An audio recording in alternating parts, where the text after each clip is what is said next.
টাকা হইলে বুঝি সুখ হবে। যার যত টাকা হয়েছে সে তত অসুখে আছে। আপনি সার্ভে করেন, ভাবে পদ হইলে বুঝি সুখ হবে। যে যত বড় পদ হইছে সে তত বড় বেইজ্জত হইছে। যদিও সে বেইজ্জতি মনে করে না। যেমন আমাদের দেশের কালচার হইলো মিডিয়ায় কথা চলে যাবে, কিন্তু বুঝানোর জন্য বলতেছি, জেল না খাটলে নেতা হওয়া যায় না। জেল না খাটলে বলে না, মনে হয় সবাই বোঝেন না। জেল না খাটলে নেতা হওয়া যায় না। বেইজ্জত না হইলে পপুলার হওয়া যায় না। পপুলার হওয়া যায় না, প্রসিদ্ধ হওয়া যায় না। তো এটা হলো উল্টা প্রবাদ বাক্য, এটা কোনো যুক্তিসঙ্গত প্রবাদ বাক্য না।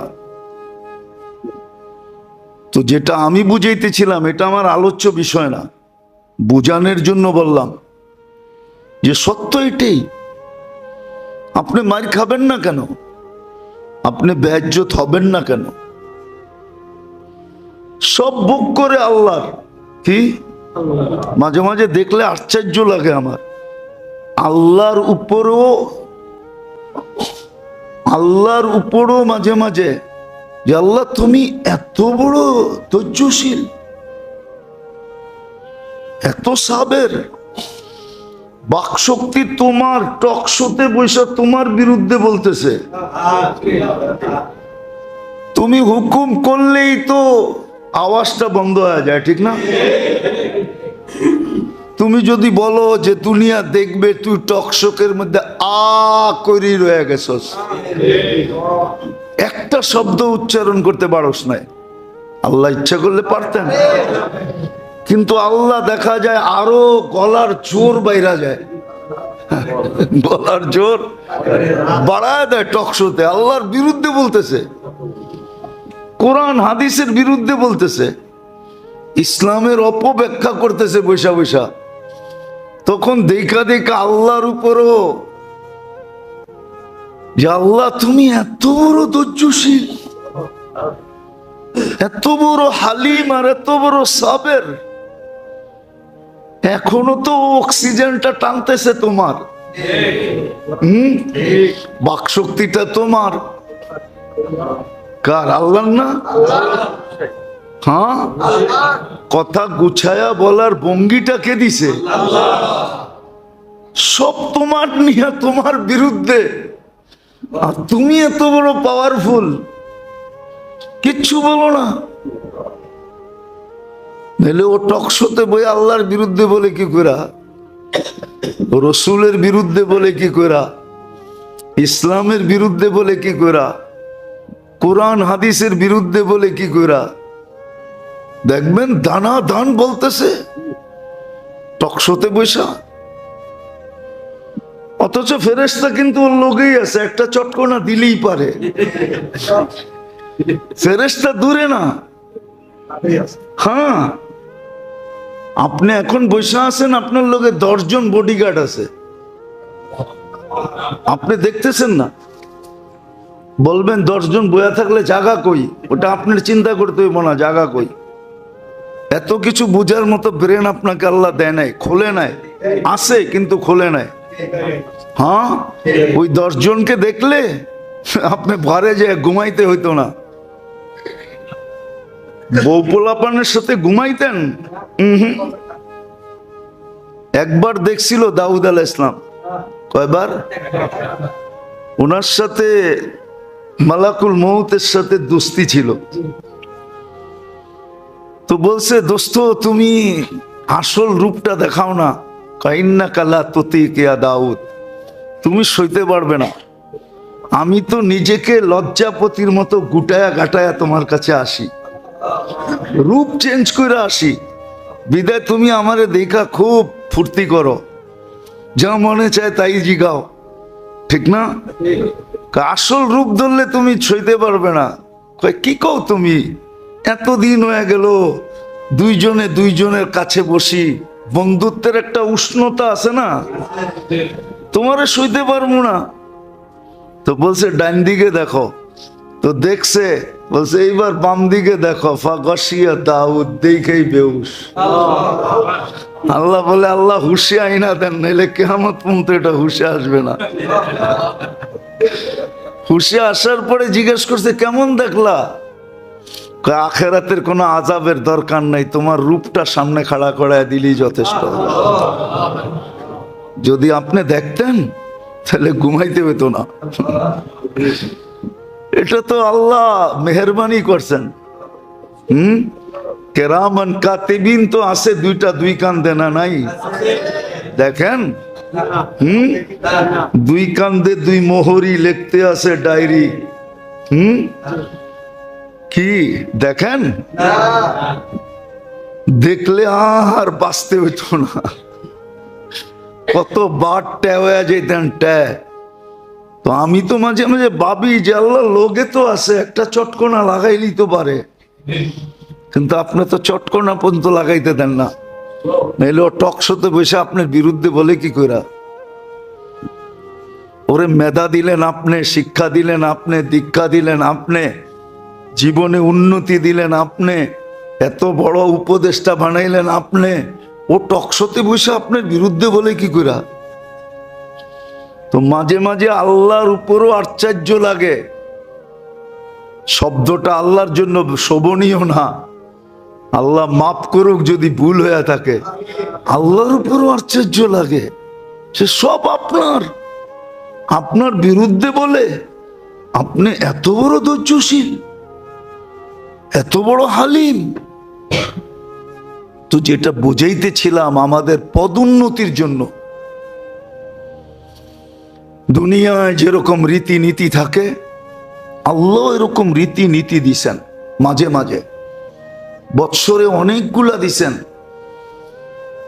দুনিয়ায় তো প্রতি বৎসর কারো পদোন্নতি হয় না, কারো হয় না, কিন্তু আমাদেররা শতবার ইচ্ছা করলে পদোন্নতি নিতে পারি। এজন্য কোনো মনীষী লেখছেন আর কি, যে হামা সব সবে কদর আগর কদর দানি। হামা সব, যদিও ফার্সি মনীষী লেখছেন, ভাষাটা ফার্সিতে, ইরানের ভাষায় লেখছেন, হামা সব সবে কদর আগর কদর দানি। প্রত্যেকটা রাত্র সবে কদর, যদি তুমি মূল্যায়ন করো। প্রত্যেকটা সব রাত্র সবে কদরের মতো, প্রত্যেকটা মুহূর্ত কদরের মতো। আজকে সত্য তো এইখানে, সত্য এইখানে। মানুষ মানতে চায় না, ঘুরা যায়। গত পরশুদিন মনে আছে আমার, আমি রাজবাড়িতে ছিলাম, তো এক প্রফেসরকে আমি জিজ্ঞাসা করতেছিলাম, আপনি তো প্রফেসর, বলেন বিবেকটা যে দিল, বিবেকটা যে দিল, বিবেকটা দিছে কেন? কে দিছে? এখন বিবেককে প্রশ্ন করে চলা ভালো না বিবেকটা যে দিছে তাকে প্রশ্ন করে চলা ভালো? তো সে কয় বিবেক তো দিয়েই দিছে, বিবেকরই প্রশ্ন করবো। এই জন্যই তো আপনাকে লোকে বনে না। আপনি কইতেছেন বিবেক যে দিছে তাকে জিজ্ঞাসা করব না। তা আমি বললাম, বলেন, আপনি সামনে বসা আছেন, ছাত্র যদি গাইড পড়ে আর আপনাকে জিজ্ঞাসা না করে, তা আপনি কি করবেন? না, এটা মানা যায় নাকি? আমি তো সামনেই বসা, যা দরকার আমাকে প্রশ্ন করবে। আমি কি যখন এইটা মানেন না, তাহলে ওইটা কি করে মানলেন? আপনি বিবেককে প্রশ্ন করে চলতেছেন, আপনি বিবেক যে দিছে তাকে প্রশ্ন করবেন না যে আমার বিবেকের প্রশ্নটা, উত্তরটা ঠিক আছে কি নাই, বিবেক আমাকে যা বলতেছে এটা ঠিক আছে কি নাই, এটা আপনি বলবেন না? এটা কি যুক্তিতে আসে না? একটু আগেই তো আপনি যুক্তি দিলেন যে আমি বসা, গাইড দেখবে কেন, আমাকে জিজ্ঞেস করবে। ছেলে তো বলতেও পারে, স্যার বাদ দেন, গাইড পাইছি, আপনার দিয়ে কি করবো? তা আপনি তো পিটাইতে পিটাইতে কলেজ থেকে বের করে দিবেন, বলবে এত বড় বেয়াদব। তো সমস্যা তো এইখানেই, আল্লাহকে জিজ্ঞেস করতে চায় না, আল্লাহকে জিজ্ঞেস করতে চায় না। তো যেটা বুঝাইতেছিলাম যে আল্লাহ আমাদের পদোন্নতির জন্য ব্যবস্থা করছেন, বৎসরে 100টা 1000টা, প্রতিদিন প্রতিদিন। আপনি মনে করেন রমজানে উপচে পড়া বীর হয় শুক্রবারে, ঠিক না? আজকে তো উপচে পড়া বীর নাই, আজকেও তো হওয়া দরকার ছিল। 1 বৎসর সমপরিমাণ ইবাদত। তো যেটা বুঝাইতেছিলাম, পদোন্নতির জন্য আল্লাহ আমাদের এই ব্যবস্থাপনাগুলা করছেন। যেমন এই মাসে শারীরিক পদোন্নতি, বিতর্গত পদোন্নতি। কেন, একটা কথা মনে রাখবেন কিন্তু, প্লেন তার ভিতরের শক্তি দিয়া ওড়ে, বাইরের শক্তি দিয়া না। বাহিরের প্রত্যেকটা জিনিস প্লেনের বিরুদ্ধে। কি মাঝে মাঝে পেপারে দেখেন না, ছোট একটা পাখি ঢুকা গেল আগুন ধরা যায়, আবার ওরম তো প্লেন নিচে নেমে চলে আসে। এত বড় একটা প্লেন, এত বড় একটা পাখা, এটার এত স্পিরিট, ঠিক না? হ্যাঁ, এত ফর্মালিটি, ছোট একটা পাখি ঢুকছে, তাতে কি আসে যায়? বোঝা গেল একটা ছোট ইটের কণাও পাখির প্লেনের বিরুদ্ধে, এটাকে শেষ হইতে পারে না।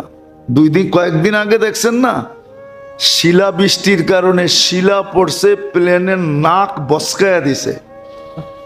এই যে ইন্ডিয়ার প্লেন, কয়েকদিন আগে, 1 সপ্তাহ হয় নাই, পুরো সামনেরটা বসকায়া দিছে শিলায়।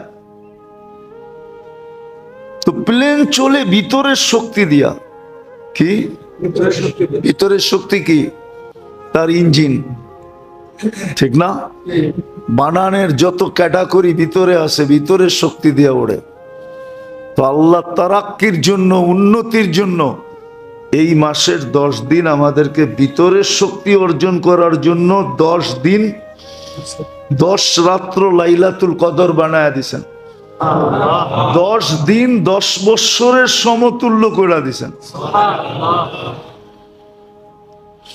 এখন এই শক্তির সাথে আরেকটা যোগ করে দিছেন, যেটাকে শক্তি তো হইল, অর্জন তো হইল, কিন্তু অনেক সময় কাছে আসতে দিতেও চায় না, কাছে আসতে দিতেও চায় না।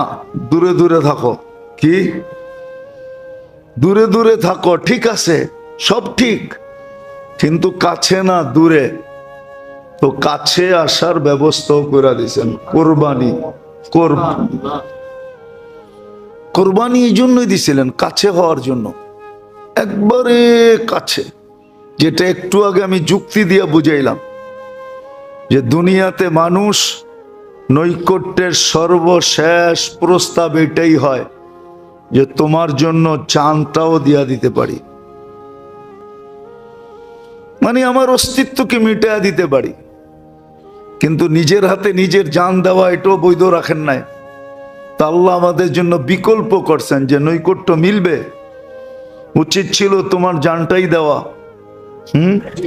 দিলে ভালো হইতো, তাড়াতাড়ি আল্লাহর কাছে চলে যেতাম। যেরকম ফেরাউনের জাদুঘররা, ফেরাউন জাদুদেরকে বলছিল, 70,000 জাদুঘরকে, লাউসাল্লিবান্নাকুম লাউকাত্তিআন্না আইদিয়াকুম ওয়া আরজুলাকুম মিন খিলাফ। হাত পা উল্টা কাটমু। উল্টা উল্টা বোঝেন? বাম হাত কাটলে ডাইন পাও কাটমু, ডাইন হাত কাটলে বাম পাও কাটমু। শুধু এখানেই শেষ না, লাউসাল্লিবান্নাকুম ফি জুযুইন নাখল, তারপরে শুলিতে চড়ামু। আবার ওই শুলি কেমন? খেজুর গাছের যে ডাল থাকে, ওটাকে পাতা সরামু, ওটাকে বিলকুল তীরের মতো বানামু, আর তোরে উপর দিয়া বসায়া দিমু, মাথা দিয়া বেরিয়ে যাবে। তো জাদুঘররা হাসতেছিল আর বলতেছিল ফাকদি মা আনতা কাদ, করে ফেল না তাড়াতাড়ি। এত খুশি কেন? কাইন্না ইলা রব্বিনা নামুনকালিবুন, তাইলে আসল মালিকের কাছে চলে যাবো, যেটা চোখে দেখছি ওর কাছে চলে যাবো। তোরেও তো দেখলাম আর আসলটাও দেখলাম একটু আগে, আসলটাও দেখলাম না, আসলটা এখনো দেখতেছি, পর্দা সরানো। কইরা ফেল জলদি, ওনার কাছে চলে যাবো, ওনার কাছে চলে যাবো। তো উচিত ছিল করবের জন্য নিজের গলায় ছুরি চালানো, কিন্তু আল্লাহ এটা বৈধ রাখেন নাই। আল্লাহ বিকল্প দিয়া দিছেন, জানোয়ারের গলায় চালাও। আমি মাইনা নিমু যে তুমি তোমার গলায় চালাইছো, তুমি আমাকে তোমার জানি দিয়া দিছো। এই জন্য কোরবানি দিছিলেন করবের জন্য, এখানে আর কোনো উদ্দেশ্য নেই, শুধু করব, না গোস্ত না সুস্থ। যদিও পুরাটা খাওয়া বৈধ আছে, কিন্তু গোস্ত উদ্দেশ্য না, উদ্দেশ্য হলো করব। কিন্তু আমাদের দেশের কোরবানি দেখলে তো মনে হয় গোস্ত খাওয়াই উদ্দেশ্য। কি গোস্ত খাওয়াই উদ্দেশ্য, ঠিক না? শোডাউনই উদ্দেশ্য, শোডাউনই। আমি দেখানো বললাম না, শোডাউন বললাম আর কি। গাড়ির বিচে 10টা 15টা বান্দা, এটাই উদ্দেশ্য। 5টা 7টা বান্দা, এটাই উদ্দেশ্য, ঠিক না? কোরবানি এটা উদ্দেশ্য না, কোরবানি তো করব উদ্দেশ্য। কি? হ্যাঁ, আর প্রেম যতদিন লুকানো থাকে অতদিনই মজা থাকে। প্রেম যতদিন, মনে হয় বোঝেন না, ঠিক না? বিয়ে শাদী করেন নাই, করতে বুঝবেন। প্রেম যতদিন লুকানো থাকে অতদিনই কি থাকে? দুর্মিয়া মজা থাকে, মজা। আমি কই একটা, এরা বোঝে আর একটা। আপনারও কি বাঙাল নাকি? রাগ হয়েন না। প্রেম যতদিন লুকানো থাকে ততদিনই মজা থাকে, আর যেদিন প্রকাশ হয়ে যায় ওদিন মজা শেষ হয়ে যায়। পরে দেখা যায় একদিন তালাক হয়ে যায়। কি হয়ে যায়? এই জন্য প্রেমের বিয়া বেশি দিন টিকে না। এটারও একটা প্রবাদ বাক্য আছে, লড়কি ও বম হ্যায় जो ससुराल में जाके फटती है। মেয়ে ওই বোমা যেটা শ্বশুর বাড়ি যে ফাটে, এর আগে ফাটে না। এর আগে বোঝা যায় না যে ভিতরে কি আছে। জিহ্বায় কামড় দিয়েন না, মনীষীরা লেখছে, আমরা কি করব? আর মিলা যাইতেছে বর্তমান সময়ের সাথে। তো আসলে করব তো হয় লুকানো লুকানো। কি কি আজকালকার মতো না। আজকাল তো সেলফি নিতে দেরি, পোস্টারে ছাপাইতে দেরি করে না। কেননা সেলফি তো এই জন্য ধান্দা, উদ্দেশ্য ধান্দা। কি কি নাইলে আপনার কাছে যা কইব কেমনে দে, আমি কাছের লোক, চান্দা চাইবো কই থেকে আপনার কাছে? আপনি তো মানবেন না। ছবি দেখাইলে তো আপনি মানবেন যে না, মনে হয় কাছের লোক, চান্দা না দিলে খবর আছে আমার, ঠিক না? আর করব যেটা আসল করব, ওটা কোনোদিন খোলে না, ওটা লুকানোই মজা। আমাদের দেশের কোরবানি তো করব না, বেশিরভাগ কোরবানি পাবে চক্করে এটাই বোঝায় কোরবানি করব না। কোরবানিতে করব উদ্দেশ্য না, উদ্দেশ্য হলো শোডাউন। কি নাইলে গোস্ত খাওয়া উদ্দেশ্য। আরেকটা বললে তোর আগেই হয়ে যাবে, কেননা বয়ারিসি পুরান ডাকায়। কি আবার চাকরিও যেই দেখা পারে, যাক এটার তো ভয় নাই, চাকরি গেলে গো ভয় নাই, আরেকটা আল্লাহ দিয়া দিবে। আরো ভালো হইব, 4 জুমা 4 জায়গায় পড়ামু। কোরবানি মনে হয় এই জন্যই যে জামাই বাড়ি রান দেওয়ার জন্য। ডাকায় গো, আমিও তো নয়া বাজার বিয়ে করছি, আমার শ্বশুর বাড়িও শমশাবাদ। আমি জামাই মানুষ তো কইতে পারি, কিছু অসুবিধা নেই। আমার শ্বশুর বাড়িও তো শমশাবাদ, পড়ে গেছে ঠাটারি বাজার, পড়ে গেছে খিলগাঁও। এই জন্য আমি একটু বলতে পারি, আপনারা আবার রাগ হবেন না। কোরবানি মনে হয় এই জন্যই যে জামাই বাড়ি রান দেওয়ার জন্য, শ্বশুর বাড়ি রান দেওয়ার জন্য। কোরবানি করবের জন্য না, রাগ হয় না, কোরবানি করবের জন্য। ওইখান থেকে কোরবানি আসছে, করবা আল্লাহর নৈকট্য লাভ করার জন্য।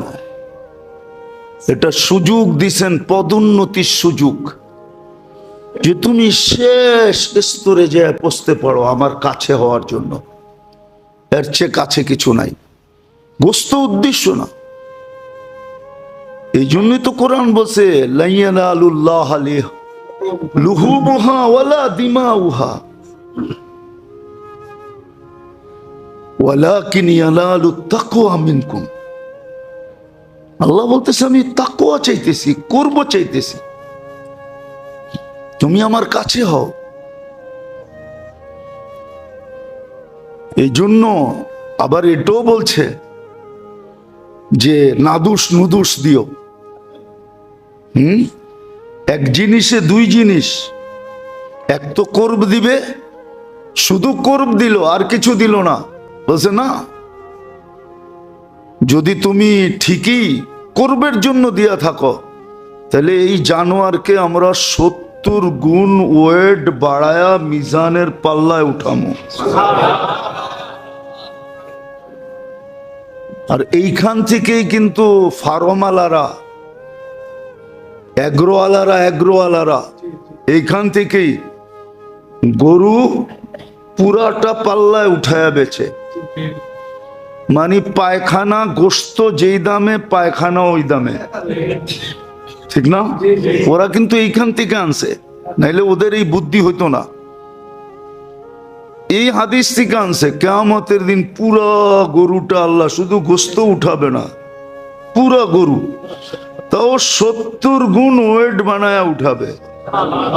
70 গুণ ওয়েট বাড়ায়। এটা এক রেওয়ায়াত, আর এক রেওয়ায়াতে আছে 700 গুণ ওয়েট বাড়ায়।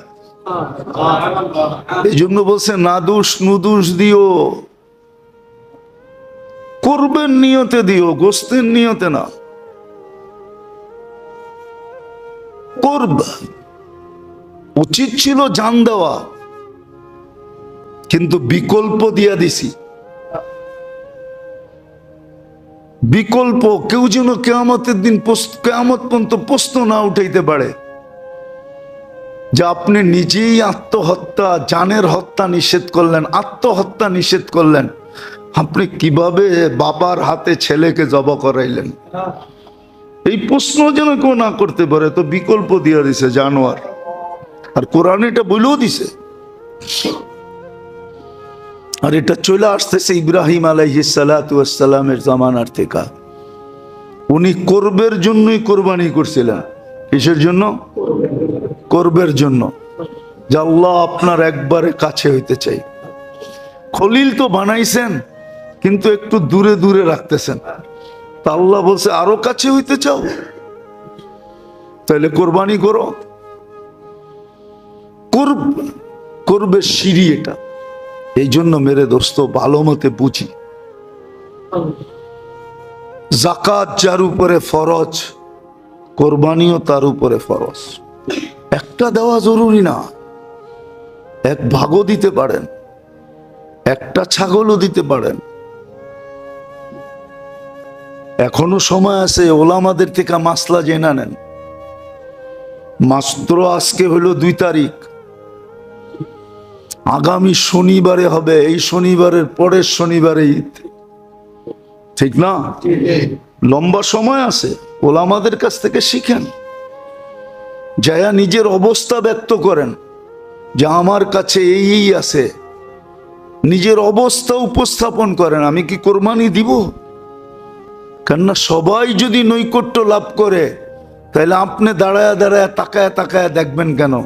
সুযোগ তো আপনার জন্য আছে, আপনি ব্যক্ত করেন দেখেন কোরবানি আপনার উপরে হয় কিনা, কোরবানি আপনার উপরে হয় কিনা। কোরবানি করেন, যদি ওয়াজিব হয় করে ফেলেন। গোস্ত খাওয়া উদ্দেশ্য না, আপনি খাইতে পারেন পুরাটা, এটা ফতুয়া আছে, কিন্তু আসল উদ্দেশ্য তো গোস্ত না। আসল উদ্দেশ্য তো হলো কোরব আল্লাহ। কিন্তু ওই পস্তানো কোনো কাজে দিবে না। ওইখানে যাওয়ার পরে আর কোনো দাম নাই, ওইখানে যাওয়ার পরে আর কোনো দাম নাই। এক দেশের কারেন্সি আরেক দেশে যেরকম চলে না, ঠিক এক যুগের কারেন্সি যখন আরেক যুগে চলে না, ঠিক না? কি পানি গরম করতে পারবেন, আর কিচ্ছু পারবেন না। পাকিস্তান আমলের কারেন্সি যদি আপনার ঘরে থাকে বস্তা ভরাও, আর সবগুলা যদি সবচেয়ে বড় বড় নোট হয়, তাহলে আপনি শীতের দিনে পানি গরম করতে পারবেন, বাজারে যায় কোনো কাজ হবে না। ঠিক আজকে পস্তাওয়ার দাম আছে, অনুসূচনা, অনুতপ্ত হওয়া, আজকে দাম আছে, কালকে দাম হবে না, মরার পরে কোনো দাম নাই। এই জন্য কোরবানি দিছিলেন কোরব হাসিল করার জন্য, তাকওয়া অর্জন করার জন্য। বরং উচিত তো হলো এটা সত্য কথা। কাউকে যদি আল্লাহ কোনো ইবাদতের যোগ্য বানায়, মনে করেন আপনি গরিব ছিলেন, আল্লাহ আপনাকে ধন দিছে, আপনি যাকাত দেওয়ার যোগ্য হয়েছেন, কসম খোদার ওই দিন আপনার ঈদ মানানো উচিত ছিল। খুশিতে আপনি আত্মহারা হওয়া উচিত ছিল। ইয়াদুল উলিয়া খায়রুম মিন ইয়াদিস সুফলা, নিচের হাতের থেকে উপরের হাতটা বড় উত্তম। আল্লাহ আপনাকে যাকাত দেনেওয়ালা বানাইছে, খুশিতে আপনার আত্মহারা হওয়া দরকার ছিল। মুসলমান তো এমনি পিঠা খাইতেছে না, একটু আগেই না বললাম যে অনেক কারণে পিঠা খাইতেছি আমরা। আজকে আমাদের জীবনটা, আমাদের জিনিস বেচা টাকা কামানোর দরকার ছিল না, আমরা তো সুখ বেচা টাকা কামাইতাম। সুখ বেচা, সুখ বিক্রি করা, শান্তি বিক্রি করা ছিল এক সময়। আগে মুসলিম সমাজে থাকতে হইলে বিরাট অঙ্কের একটা ট্যাক্স দিয়া থাকতে হতো, বিরাট অঙ্কে। ওরা নিজেরা খুশি খুশি দিত, মুসলমান ধার্য করতো না, ওরা নিজেরাই বলতো আমরা তোমাদেরকে এটা দিমু। যান যেই এলাকায় শান্তি বেশি, সুখ বেশি, নিরাপত্তা বেশি, ওই এলাকার ঘরের ভাড়াও বেশি না? বেশি না? হ্যাঁ বেশি না? মানুষ ওইখানে ভাড়া হওয়ার, খালি হওয়ার আগে ভাড়া হয়ে যায় কেন? এটাই সত্য। মুসলমান সুখ বিক্রি করে বাস করত, কিন্তু না, আফসোস আফসোস আফসোস আফসোস আফসোস, সুযোগ পদোন্নতি দেওয়া সত্ত্বেও নিতে রাজি না। বিবেকের গোলাম হইয়া, মনের গোলাম হইয়া জীবন কাটাইতেছে। করার আগ মুহূর্ত পর্যন্ত না বাইচা থাকে এরকম না, আল্লাহ দিলের হাল জানে। এই জন্যই উর্দুতে বলে জৈসি করনি ऐसी भरनी, ना मानो तो करके देख, जन्नत भी है दोजख भी है, ना मानो तो मर के देख। আপনি যেরকম করবেন আল্লাহ এরকমই করবে, আপনি যেরকম করবেন এরকম আল্লাহও করবে। আপনি ভাবছেন আপনি চালাক বেশি, আমি দায় দায়িত্ব মাত্র ফতুয়া দিয়া দিবে কেউ যে আপনার উপর থেকে দায় দায়িত্ব শেষ হয়ে গেছে। হ্যাঁ, দায়িত্ব শেষ হইতে পারে, কিন্তু করব হবে না। করব অন্য জিনিস। করব তো হলো খুশি খুশি উজাড় করে দেওয়া, খুশি খুশি দেওয়া, খুশি খুশি দেওয়া। বরং উচিত ছিল ধনীদের হ্যাঁ, এলাকা ভিত্তিক গরিবদেরকে ভাগ করে নেওয়া এক সময় ছিল, আজকে আমাদের দেশে নাই। এক সময় ছিল, আমরা ছোটবেলা দেখছি, লম্বা হয়ে যাইতেছে, আমরা ছোটবেলা দেখছি পুরা গ্রামের গরু এক জায়গায় জব হইতো, এক জায়গায়। আবার জব হইয়া প্রত্যেক গরু 7 জনে কোরবানি দিত, কিন্তু প্রথমেই 7টা ভাগ হয়ে যেত, এক ভাগ আলাদা হয়ে যেত। পরে 6 ভাগকে আবার 7 ভাগ করে 7 জনে নিতেন। এই সপ্তম ভাগটা সব গরুর থেকে এক জায়গায় জমা হইতো, এটাকে ওজন করা হইতো। গ্রামের বাড়ি হিসাবে, গরিবদের বাড়ি হিসাবে, যারা দিছে এদেরকে না, এদের বাকি যারা দেয় নাই সমভাবে ভাগ কইরা সবার বাড়িতে পৌঁছে দেওয়া হইতো। আমি ছোটবেলা দেখছি, আপনারা দেখছেন কিনা জানি না, আপনারা দেখছেন কিনা জানি না। এটা ছিল নিয়ম আগে, গরিবদের বাড়িতে আগে যেত, গরিবদের বাড়িতে এটা ছিল নিয়ম। তখন বরকত ছিল, খায়েরও ছিল, হ্যাঁ মহব্বতও ছিল।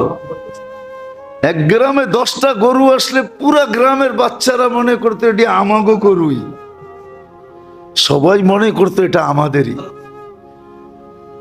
এক মায়া মমতা যে ছিল, ফিরিস্ত ছিল না। কেউ লেখছে আর কি, জানি না কথাটা সত্য লেখছে না মিথ্যা লেখছে। একদিন আমি পড়তে পড়তে পাইছিলাম যে যেদিন থেকে ফিরিজ আসছে ওদিন থেকে মুসলমান বখিল হয়ে গেছে।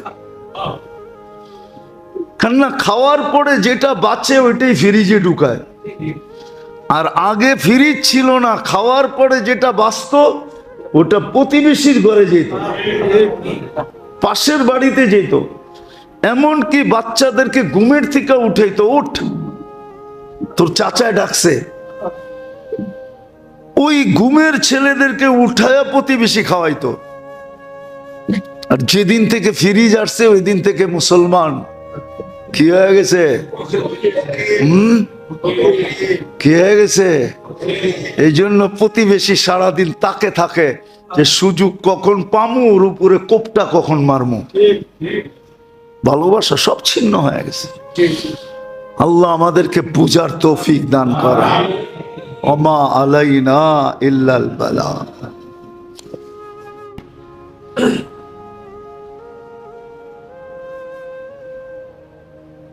এটাই চিরসত্য যে মানুষের কাছে আল্লাহর সামনে প্রশ্ন উত্তরের সময় কোনো তর্ক বা যুক্তি দাঁড় করানো সম্ভব হবে না। আর এটা এই জন্যই সম্ভব হবে না যে সর্ব ধরনের বুঝানো যদি বুঝানো না হইতো, সর্ব ধরনের ব্যবস্থা একটা মানুষের সফলতা পাওয়ার জন্য বা আল্লাহকে রাজি করার জন্য, আল্লাহর রসুলকে রাজি করার জন্য বা জান্নাত পাওয়ার জন্য যত ধরনের ব্যবস্থাপনা আছে, সুযোগ সুবিধা আছে, ন্যূনতম না বরং সবচেয়ে বেশি যেটা ধারণা অতীত ব্যবস্থাপনা যদি আল্লাহ না করতেন তাইলে হয়তো যুক্তি তর্ক দাঁড় করানোর সুযোগ হতো। কিন্তু আল্লাহ এতটুকু ব্যবস্থা করছেন যেটা মানুষ ধারণাও করতে পারে না। একটা উদাহরণ যদি দেই, আর বিবেক বুদ্ধি যদি ঠিক থাকে আর চিন্তা করার মতো যদি ক্ষমতা থাকে তাহলে বুঝার জন্য এতটুকুই যথেষ্ট, আর বেশি প্রয়োজন হবে না। এক রাতের ইবাদত 83 বছর।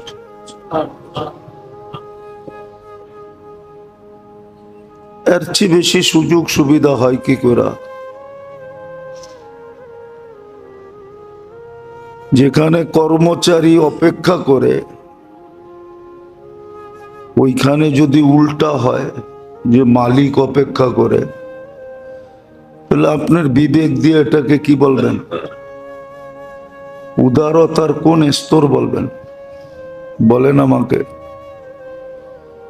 যেখানে মালিক কর্মচারীর অপেক্ষা করার কথা, ওইখানে যদি মালিকই অপেক্ষা করে,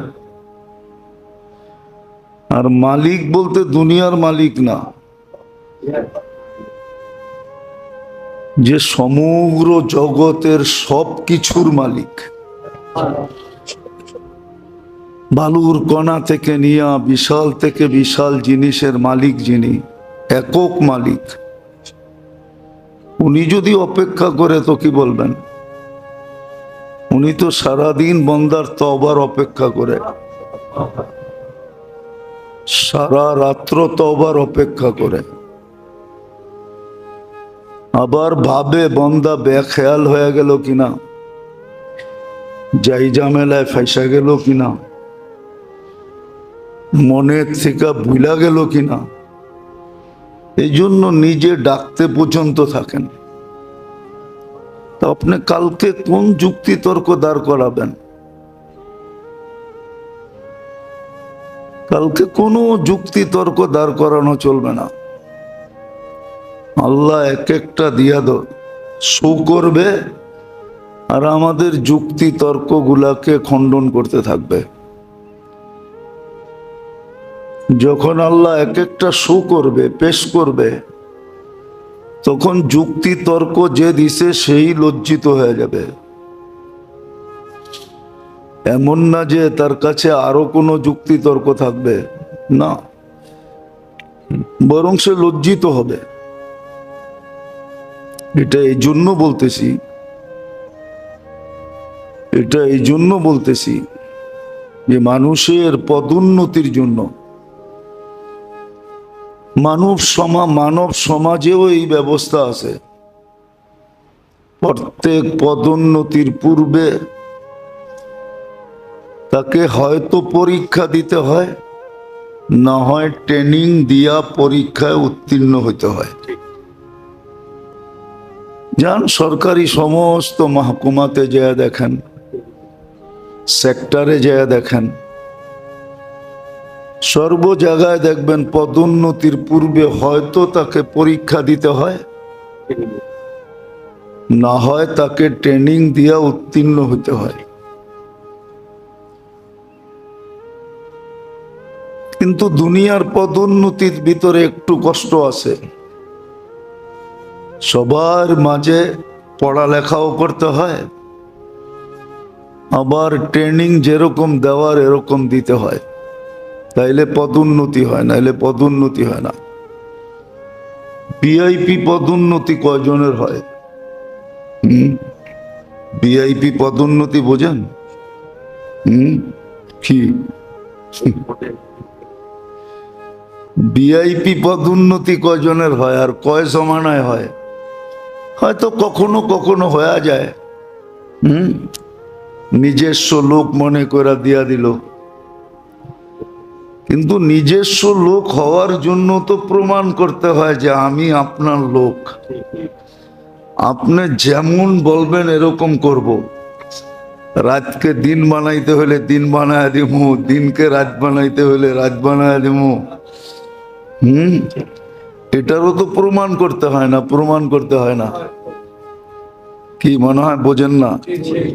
এই সমাজে থাকেন না,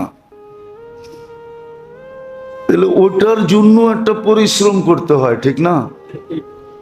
আগে বিশ্বস্ত হইতে হয়, আস্থা ভাজন হইতে হয়, আস্থা অর্জন করতে হয়। কি বলেন? তো আস্থা অর্জন করার পরেই ভিআইপি তারাক্কি হয়। এইখানেও কিন্তু একটা পরীক্ষা আছে, পরিশ্রম আছে। পরিশ্রম ছাড়া, পরীক্ষা ছাড়া আস্থাভাজন হওয়া যায় না। আবার বহুতবার পরীক্ষা করে দেখে, ঠিক না? যে আসলেই মুখে মুখে না দিলে দিলে, ঠিক না? তো যদি মানুষের প্রমোশনের জন্য, পদোন্নতির জন্য এত কিছু করতে হয়, আল্লাহ কিন্তু মানুষের পদোন্নতির ব্যবস্থা করছেন। ওইখানে তো বহুত খাটতে হয়, যুগের পরে যুগ যাওয়ার পরে যায়া আস্থা বাজন হয়। প্রথম দিনেই আস্থা বাজন হওয়া যায় না, এখানে অনেক কষ্ট করতে হয়। যারা কষ্ট করে আস্থা বাজন হয়েছে ওদেরকে জিজ্ঞাসা করেন যে তুমি এত বড় আস্থা বাজন হইলা কি করা, কাছের লোক হইলা কি করা? ও বলবে যে বহুত আটলান্টিক আমি পাড়ি দিছি,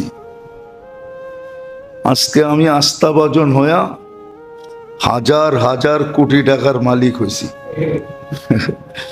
ওকে জিজ্ঞাসা করলে ও বলবে যে আমি অনেক আটলান্টিক, অনেক প্রশান্ত পাড়ি দিয়ে এখানে আসছি। তো দুনিয়ার সামান্য সময় উন্নতির জন্য যদি এত কিছু করতে হয়, তাহলে আল্লাহ মানুষের পদোন্নতি চান। প্রত্যেক মানুষের পদোন্নতি চান আল্লাহ। আল্লাহর কাছে কোনো ভেদাভেদ নাই, মানুষের কাছে ভেদাভেদ আছে। মানুষের কাছে না নাই? আপনি কয়েকদিন ঘুরা দেখেন, একদিন দেখা যাবে আপনাকে তাড়ায়া দিবে। কিছু মানুষকে তাড়ায়া দিবে, কিছু মানুষকে কাছে টাইনা নিবে। এটাই দুনিয়ার নীতি। সবাইকে আস্থাভাজন বানায় না, কিন্তু আল্লাহর কাছে কোনো ভেদাভেদ নাই। আল্লাহর কাছে বাচ্চাও পদোন্নতি পেতে পারে। এর আগেও কিসসা বলছিলাম আপনাদেরকে যে ছোট মেয়ে কুয়ায় থুতু দিতে দেরি, পানি উছলায়া উপরে আসতে দেরি হয় না, আর সে দুরুদ পড়ার মাধ্যমে আস্থাভাজন হয়েছে। বলছিলাম মনে এর আগে অনেকবার, মনে আছে কিনা জানি না। তা আল্লাহর কাছে বাচ্চাও আস্থাভাজন হইতে পারে, ছোট বয়সেরও আস্থাভাজন হইতে পারে, আবার বুড়াও আস্থাভাজন হইতে পারে, রাজাও আস্থাভাজন হইতে পারে, প্রজাও আস্থাভাজন হইতে পারে, নারীও হইতে পারে, পুরুষও হইতে পারে। আল্লাহর কাছে আস্থাভাজন হওয়ার জন্য কোনো ভেদাভেদ নাই। মানুষ সমাজে ভেদাভেদ আছে, কিন্তু আল্লাহর কাছে ভেদাভেদ নাই। আল্লাহর কাছে বান্দা সব সমান। বরং দেখা যায়, এক হাদিসের দিকে তাকাইলে দেখা যায় গরিবরা আল্লাহর কাছে আস্থাভাজন বেশি, নাইলে এই হাদিস আসতো না, আনতুম তুরজাকুনা বিগোরাবাইকুম। তোমাদের গরিবদের দিকে চায়া দেখা, এদের চেহারা দেখা আমি ধনীদেরকে রিজিক দেই।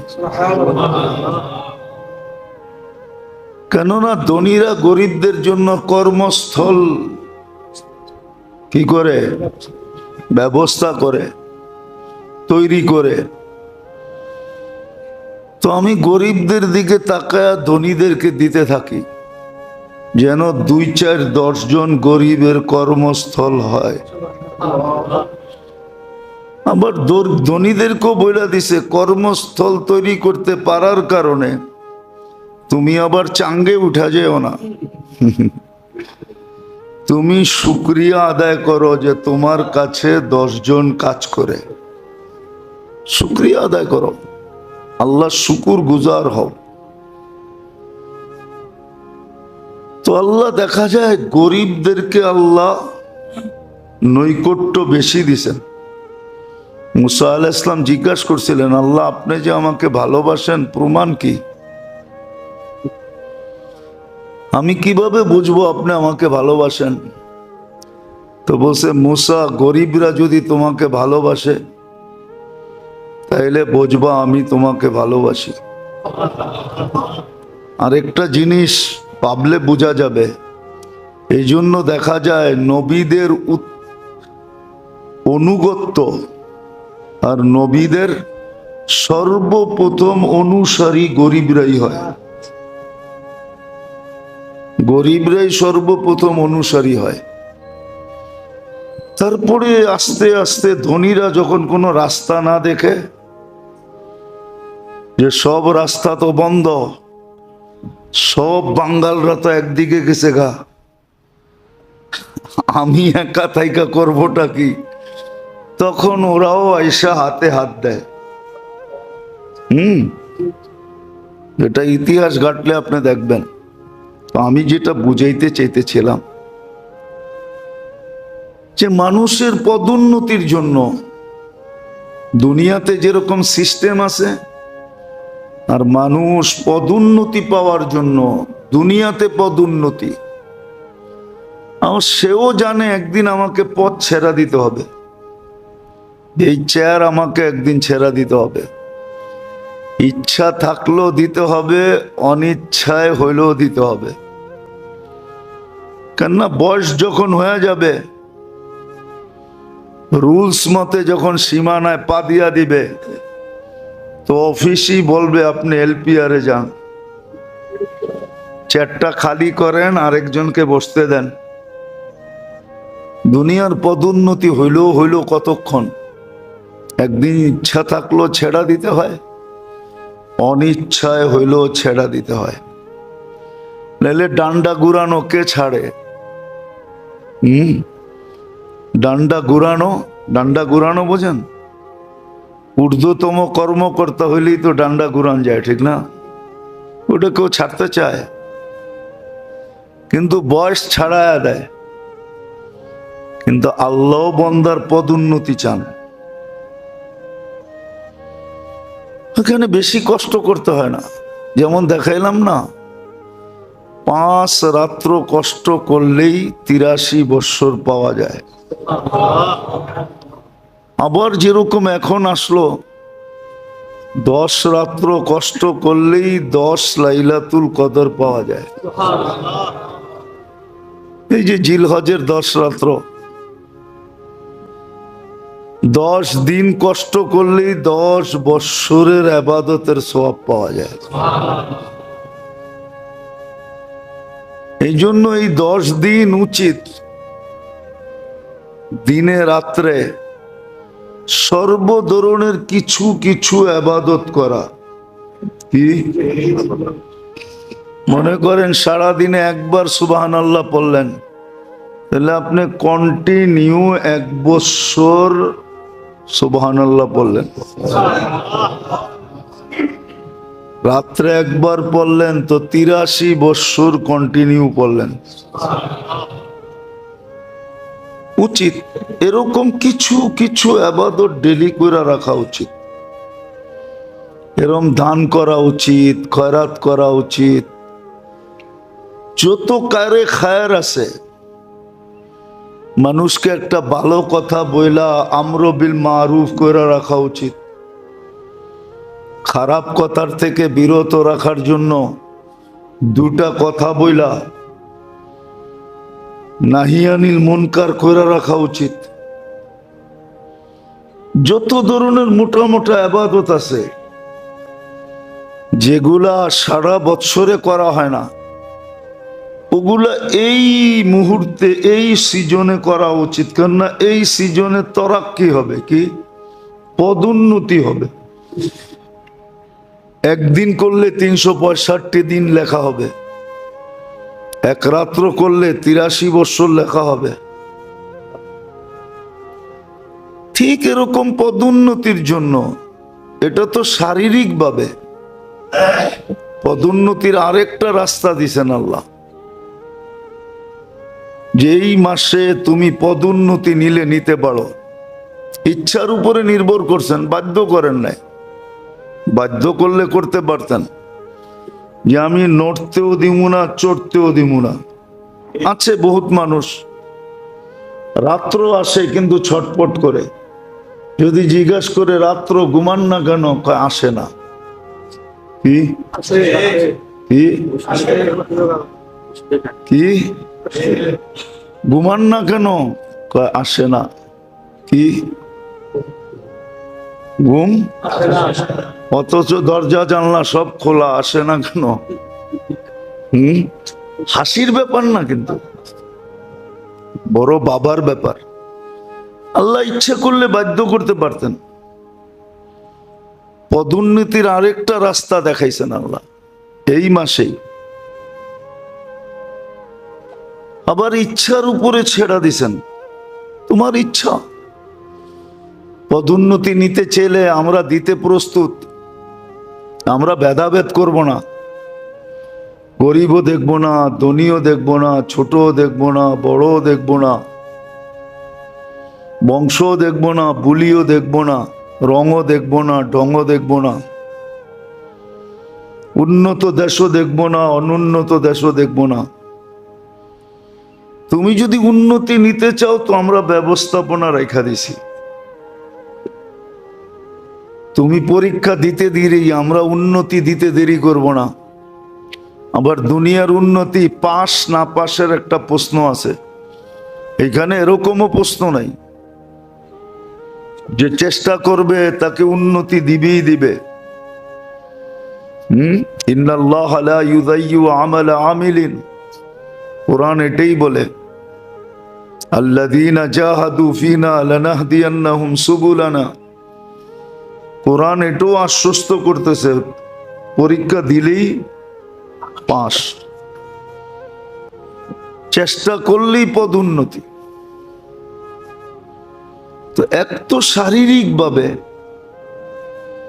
এই মাসে ইবাদত বন্দেগী বড় দামি। কমসে কম 13 দিন, কমসে কম 10 দিন, জিলহজের 10 তারিখ বড় দামি।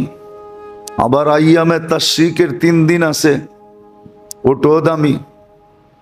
এটা শারীরিক ভাবে। কিন্তু আরেকটা পদোন্নতির রাস্তা আল্লাহ রাখছেন, আর পদোন্নতির ওইটা শীর্ষ স্তর। কি? আচ্ছা, একজন যদি একজনকে ভালোবাসে তাইলে সর্বশেষ ভালোবাসার প্রমাণ হিসাবে সে সামনের ব্যক্তিকে কি বলে? এটাই মনে হয় বলে যে আমার জানটা পর্যন্ত আপনার জন্য প্রস্তুত। এটা দ্বারা সে কি বুঝাইতে চায়? যে আমি ভালোবাসার শেষ স্তরে চলে আসছি, জানটাও আপনাকে দিয়া দিতে চাই, আপনার জন্য দিয়া দিতে চাই। কেননা জান দেওয়ার পরে তো আর কিছু থাকবে না, থাকবে নাকি? না হাড্ডি থাকবে, না মাংস থাকবে, সবই তো মাটিতে মিশা যাবে, ঠিক না? না মনে হয় বুঝাইতে পারতেছি না। আমি আপনার জন্য জান পর্যন্ত দিতে রাজি, ঠিক না? এটা হলো সে প্রমাণ দিল যে ভালোবাসার শেষ স্তরে আছি আমি, এরপরে আর আমার কাছে দেওয়ার মতো কিছু নাই। জানটাই যখন দিয়া দিলাম, আল্লাহ এটি বুঝাইতে চাইতেছে। কোরবানি যেটা আমি বুঝাইতে চাইতেছি, এই মাসে কোরবানির মাস। কোরবানি যদিও ত্যাগের, এটার অর্থ ত্যাগ, কিন্তু এটার আসল অর্থ হলো কোরব। কি? কাছে হওয়া। কি? এত কাছে হওয়া যে এরপরে আর কাছে হওয়া যায় না, এরপরে আর কাছে হওয়া যায় না। আল্লাহ কিন্তু বন্ধুকেও বুঝাইছে, আমাদেরকে বুঝাইছে যে আমার বন্ধুকে এত কাছে আনছি যার পর আর কাছে হওয়া যায় না। কাবা কাউসাইনি আও আদনা, এরপরে আর কাছে করাও যায় না, হওয়াও যায় না। এত কাছে নিয়ে গেছি। তো এই মাসেও পদোন্নতির জন্য আল্লাহ আমাদেরকে কোরবানি দিছেন। কোরবানি মানে হলো কোরব, আল্লাহর কাছে হওয়া। আর আমরা দুনিয়াতে দেখি কাছে হওয়ার জন্য সর্বশেষ বুলি থাকে, সর্বশেষ জিনিস থাকে, যে তোমার জন্য জানও দিতে পারি। চাইলে জান দিয়া দিম। কি এটাই তো শেষ কথা, কেননা এরপরে তো আর কিছু থাকে না। ঠিক করবের জন্য ছিল কোরবানি, করবের জন্য ছিল, এখানে জান দেওয়া ছিল কি, এই জন্যই তো ইসমাইল আলাইহিস সালামের জান চাইছেন। ইন্নী আরা ফিল মানামি আন্নী আযবাহুকা ফানজুর মাযা তারা, জান চাইতেছি, জান। কি কেন, জান দেওয়ার পর আর কিছু থাকবে না, আর কিছু থাকবে না। এটা দিয়া পদোন্নতি হবে, একবারে কাছে হবে, করব হইতে হইতে হইতে হইতে হইতে একবারে কাছে। এটার থেকে কোরবানি আসছিল, জান দেওয়া। কিন্তু এখানে একটা প্রশ্ন আছে, সদিচ্ছায় দান দেওয়া বৈধ না, আত্মহত্যা উচিত ছিল নিজের গলায় ছুরি চালায় দেওয়া, যে আপনার জন্য জান দিয়া দিতেছি। কিন্তু সদিচ্ছায় নিজের গলায় নিজে ছুরি চালানো বৈধ না, এটা বৈধ না, আল্লাহ বৈধ রাখেন নাই।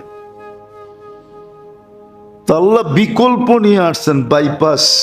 কি বিকল্প নিয়ে আসছেন, যে ছুরি ফিরবে জানোয়ারের গলায়, কিন্তু এটা আসলে ফিরতেছে আমার গলায়, ঠিক না?